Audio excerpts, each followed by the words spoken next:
বিশ্বকাপে দুটি ম্যাচ খেলা হয়ে গেছে ব্রাজিলের, 2 ম্যাচে 4 পয়েন্ট নিয়ে সি গ্রুপের শীর্ষে সেলেসাওরা। কিন্তু স্কটল্যান্ডের বিপক্ষে ম্যাচের আগে ব্রাজিল ক্যাম্পে একটু দুশ্চিন্তা।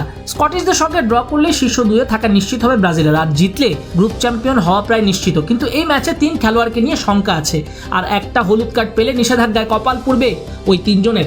মরক্কোর বিপক্ষে প্রথম ম্যাচ ও হাইতির বিপক্ষে জয়ের পর ইভানেস, ক্যাসিমিরো, ডগলাস সান্তোসের প্রত্যেকে একটি করে হলুদ কার্ড দেখেছেন। আরেকবার কার্ড পেলে তো শাস্তি হয়ে যাবে। বিশ্বকাপে ম্যাচের সংখ্যা বৃদ্ধি পাওয়ার কারণে ফিফা হলুদ কার্ড ও শাস্তির নিয়মে একটা বড় পরিবর্তন এনেছে। নতুন নিয়ম অনুযায়ী খেলোয়াড়দের জমে থাকা হলুদ কার্ড এখন থেকে 2টি ধাপে মুছে ফেলা হবে। গ্রুপ পর্ব শেষ হওয়ার পর যখন নকআউট পর্ব বা দ্বিতীয় পর্ব শুরু হবে, তখন আগের কার্ডগুলো বাতিল হয়ে যাবে। কোয়ার্টার ফাইনাল ম্যাচ শুরু হওয়ার আগে খেলোয়াড়দের কার্ডের হিসাব আবার নতুন করে শুরু হবে। তবে কোনো খেলোয়াড় যদি গ্রুপের শেষ ম্যাচে দ্বিতীয় হলুদ কার্ড পান, তবে প্রথম নকআউট রাউন্ডে খেলতে পারবেন না।